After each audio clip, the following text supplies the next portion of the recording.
क्या हाल है मम्मी? हाँ जी। मीठा पड़ा कुछ खाने के लिए? दे दो, कुछ मीठा मिलेगा अभी खाने को मुझे।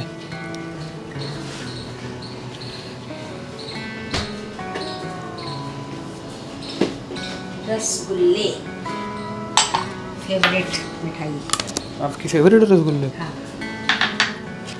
थोड़े ठंडे हैं, है ना?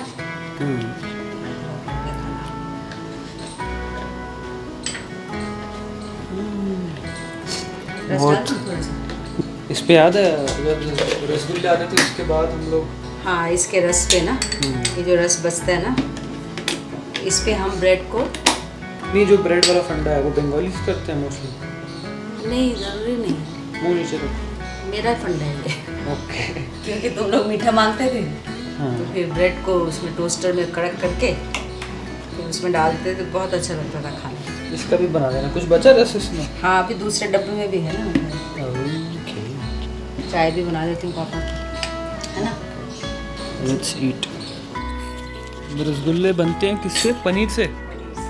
इसलिए विंटर भी आया था रसगुल्ले देख के। आपने वो एक गाना गाया था ना अपना, रसगुल्ले तेरी। वो वो सुना? गाना नहीं है, तेरी प्यारी प्यारी सूरत किसी की नजर न लगे, हाँ। उसका पैरोडी सॉन्ग है।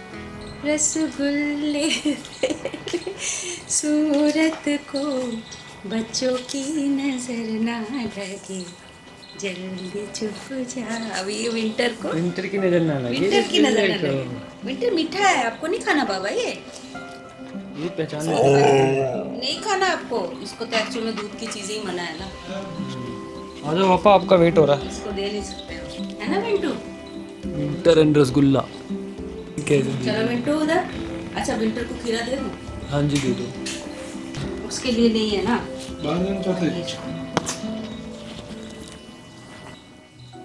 रसगुल्ले की जगह खीरा मिल रहा है। हाँ, कुछ तो देना ही पड़ेगा ना। Good boy. खीरा है, गाजर है। धीरे धीरे दो, होल धीरे। ठंडा है, थोड़ा धीरे धीरे खाना पड़ेगा। मैं खाता हूँ। Okay bye. आजा।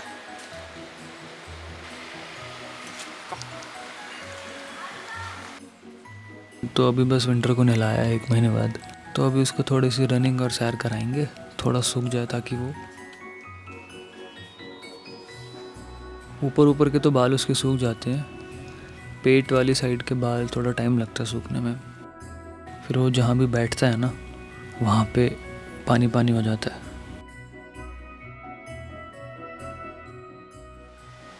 मेरे बेड पे आके बैठा है, थोड़ा थोड़ा गीला भी कर दिया इसने बिकॉज नीचे से सूखा नहीं है अभी ठीक से।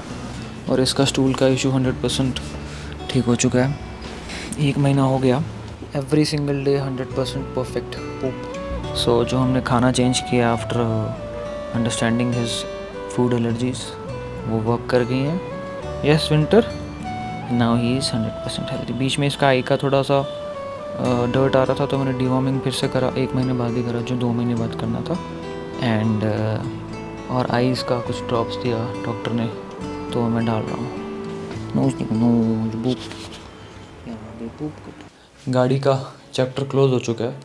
लास्ट टाइम आपने सारा बताया था क्या क्या प्रॉब्लम्स हम फेस कर रहे थे, उसके बाद से क्या क्या अपडेट हुआ है, का बैंक के साथ क्या प्रोसीजर था, इंश्योरेंस कंपनी के साथ क्या प्रोसीजर था, कितनी जद्दोजहद के बाद फिर फाइनली चैप्टर क्लोज किया आपने, तो उसके बारे में आप पूरी इन्फॉर्मेशन अब दे दो। पिछली बार मैंने मेरे ख्याल से ऑलमोस्ट सारा कुछ डिटेल में बताया है, लेकिन फिर भी मैं ये बताना चाहूँगा कि इसमें काफ़ी ज़्यादा फॉलोअप करना पड़ता है, क्योंकि हमारे जो आस पड़ोस में 2 दिन गाड़ियाँ चोरी हुई थी।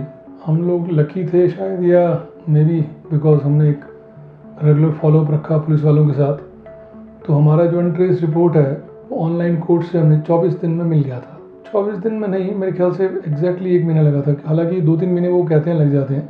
को 24 फेब को हमारी गाड़ी चोरी हुई थी, 25 मार्च को हमारे पास वो लेटर ऑनलाइन आ गया था, और उसके बाद हमने इमीडिएटली बाकी सारे डॉक्यूमेंट्स का अरेंजमेंट करना शुरू कर दिया। इंश्योरेंस कंपनी को इन्फॉर्म किया, उनके जो सर्वेयर थे, और फिर उनसे रिक्वेस्ट की कि क्योंकि हम अभी यहाँ हैं, शिफ्टिंग की है बॉम्बे से, तो हमारे पास कोई नहीं है, तो उन लोगों ने बहुत कोऑपरेट किया। अपने आदमी उन्होंने भेजे, वो आए, सब सामान हमें जो भी डॉक्यूमेंट्स चाहिए थे गाइड किया, और कंपनी के पेपर वेपर पूरे जहाँ स्टैम्प साइन करवाने हैं करवा के ले गए। फिर अब इशू आता है कि जैसे मैंने पिछली बार बताया था कि सब्रोगेशन लेटर उनको नहीं देना चाहिए, तो जैसे ही हमारा ये सब हो गया तो बैंक वालों को उन्होंने फिर जैसे हमसे कमिट किया था कि हम पेमेंट कर देंगे, तो बैंक का इशू ये आ गया कि उन्होंने पहले फोरक्लोजर चार्जेस और ऐड कर दिए। फिर हमने कहा थोड़ा रुक जाओ, बैंक को रिक्वेस्ट किया तो वो लोगों ने हमारी रिक्वेस्ट को कंसीडर किया। हमने उन्हें बताया कि चोरी हुई है गाड़ी, पहले नुकसान बहुत हो गया, तो they were kind enough to waive off this 10,000 rupees as foreclosure charges. उसके बाद फिर जैसा इंश्योरेंस कंपनी ने कमिट किया था उनको हमने फाइनल स्टेटमेंट दे दी फोरक्लोजर चार्जेस निकालने के बाद, और वो पैसे उनको पे कर दिए गए। जैसे उनको पैसे पे किए फिर हमने दोबारा बैंक से फॉलोअप करना शुरू किया कि हमें जो बाकी हमारे पेंडिंग चेक्स हैं वो दे दिए जाएँ, और साथ में फॉर्म 35 डुप्लीकेट में जो देना होता है हमें इंश्योरेंस कंपनी को, और NOC, वो दोनों डॉक्यूमेंट्स हमें भेजिए जल्दी जल्दी। उन्होंने फिर भिजवा दिया था, एक हफ़्ता लगा दिया ना करते हुए। रेगुलरली फॉलोअप करने के बाद मैं डेली में उनके सर्विस डिपार्टमेंट को एक मेल लिखता था with CC to their MD and जो भी टॉप अथॉरिटीज़ उनके जो कंप्लेन सेल होता है, और फिर उन्होंने भिजवा दिया डॉक्यूमेंट्स हमें। डॉक्यूमेंट्स आने के बाद हमने इमीडिएटली इंश्योरेंस कंपनी को इन्फॉर्म किया and they were kind enough. उनका बहुत बड़ा सपोर्ट रहा। फ्यूचर जनरली कंपनी जो है उनके 2 ऑफिसर्स थे, मिस्टर आसिफ खान और मिस शरदा भट्ट। दे वर वेरी नाइस, बहुत कोऑपरेट किया उन्होंने, और इमीडिएटली नेक्स्ट डे मॉर्निंग उन्होंने ऑर्गेनाइज़ कर दिया, क्योंकि शाम को करीबन 4 साढ़े 4 मेरे पास डॉक्यूमेंट्स आए थे। मैंने उसकी फ़ोटो कॉपी उन्हें भेज दी, व्हाट्सएप से भी और मेल पे भी। जैसे सर सुबह हम ऑर्गेनाइज़ कर देंगे। अगले दिन सुबह उनका आदमी आ गया और शाम को 6 बजे उन्होंने प्रोसेस करके पेपर पेमेंट के लिए आगे अकाउंट्स डिपार्टमेंट या फाइनेंस में भेज दिए, और विद इन 2-3 डेज़ हमारा जो बाकी बैलेंस था इंश्योरेंस में से जो बैंक के पैसे माइनस करने के बाद हमारे को मिल गए। And we are very happy, we are thankful to these people, we are thankful to everyone who have given a big support. Basically क्या है कि जब आप इंश्योरेंस गाड़ी का करवाते हैं ना, तो कुछ कंपनीज तो 3 साल के बाद आपको RTI नहीं देती। RTI हर आदमी को करवाना चाहिए। उसका मतलब होता है रिटर्न टू इनवॉइस, मतलब जितने की आपकी गाड़ी कॉस्ट की है आपको उतना पैसा इन केस ऑफ थेफ्ट या टोटल लॉस केस में, कभी कभी गाड़ियाँ जल जाती है पूरी, तो वो आपको मिल जाता है। हम लोग 3 साल तो RTI ही करवाई थी, लेकिन क्योंकि हमारी कंटिन्यूस पिछले 2-3 साल से इंश्योरेंस फ्यूचर जनरली से चल रही थी, और इन लोगों के पास जहाँ से हमने जीप खरीदी थी बॉम्बे से, अंधेरी वेस्ट ऑफिस से, उनके पास इसकी एजेंसी भी है, तो I mean they are having a tie up with future generally. तो हमें थोड़ा कॉन्फिडेंस था कि इनके थ्रू ही करवाना चाहिए, ताकि कभी क्लेम कुछ लेना होता है तो दिक्कत ना आए। तो अनफॉर्चुनेटली जब 4थे साल हमने इंश्योरेंस करवाई, तो वो जो लड़की इसमें डील करती है उसको मैंने बोला कि RTI करो, तो शी सेड सॉरी सर, अब इसको 3 साल हो चुके हैं, अभी RTI 4थे साल नहीं करते। उसको शायद पूरी इन्फॉर्मेशन थी नहीं, लेकिन बाद में जब मैंने उसको बोला कि मेरी गाड़ी चोरी हो गई है, देन शी सेड कि सर ये गलती हो गई, हमें RTI करना चाहिए था, क्योंकि फ्यूचर जनरली अगर आपको RTI नहीं दे रही तो हमें किसी और इंश्योरेंस कंपनी में जाना चाहिए था, क्योंकि आप 3-4 हज़ार रुपये एक्स्ट्रा लगते हैं मैक्सिमम, या 5 हज़ार रुपये, लेकिन आपको बहुत ईयरली 10 साल जो टोटल इंश्योरेंस में लगता है।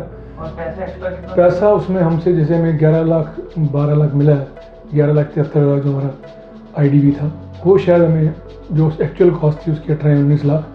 GST तो नहीं मिलता, क्योंकि 4,80,000 उसमें GST लगा था, और बाकी भी जो टैक्सेस वगैरह थे वो ना मिलते हमें, रोड टैक्स है वो नहीं मिलता। गाड़ी का जो एक्चुअल कॉस्ट है, शोरूम प्राइस जो होता है वो 18-19 लाख था, वो हमें मिल जाता।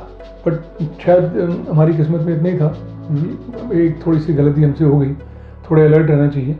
तो 5 साल तक करीबन हर गाड़ी पे कोई ना कोई इंश्योरेंस कंपनी आपको RTI दे देती है, लेकिन हम लोग चूक गए इससे। उस समय हमने थोड़ा सोचा कि कौन सोचता है कि गाड़ी चोरी हो जाएगी, ठीक है नॉर्मल चल रहा है, कॉम्प्रिहेंसिव इंश्योरेंस तो करवा ही रखी है, लेकिन यू नेवर नो कि आपके साथ क्या हादसा आगे होने वाला है। तो बेटर है कि वो 3-4 हज़ार रुपये बचाना नहीं चाहिए, क्योंकि किसी के साथ भी ऐसा हो सकता है कि उसकी गाड़ी चोरी हो जाए या टोटल लॉस जल जाए पूरी की पूरी। तो उस केस में आपको इस छोटा सा 4-5 हज़ार रुपये एक्स्ट्रा अमाउंट खर्चने से, लेटर से 3 साल तो हमने RTI पूरी करवाई सही RTI के हिसाब से, लेकिन अगले 2 साल के लिए हम चूक गए। कितना मैक्सिमम लग जाता, 10,000 रुपये।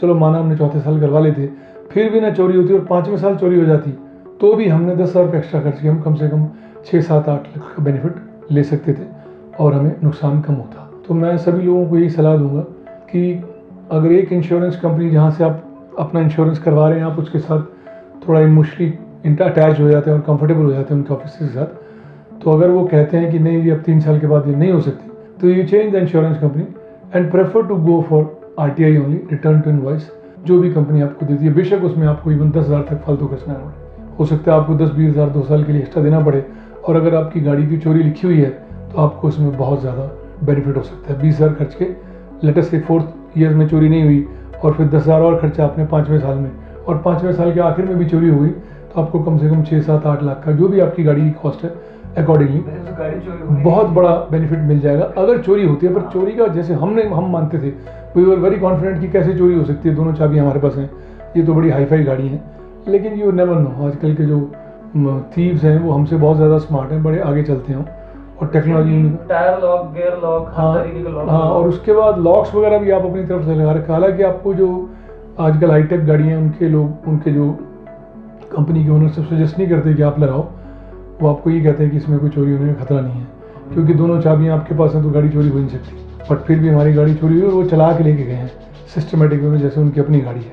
तो यू नेवर नो, कुछ भी हो सकता है। टेक्नोलॉजी बड़ी एडवांस हो चुकी है और चोर लोग हमसे ज़्यादा एडवांस होते हैं, तो बेटर है कि आप लोग शुरू से इस चीज़ का ध्यान रखें, ताकि बाद में आप लोगों को नुकसान भी ना हो और पछताना भी ना पड़े। बड़ा एक गिल्ट फीलिंग आती है कि ये गलती हमने कैसे कर दी। चलो, it's a part of the game.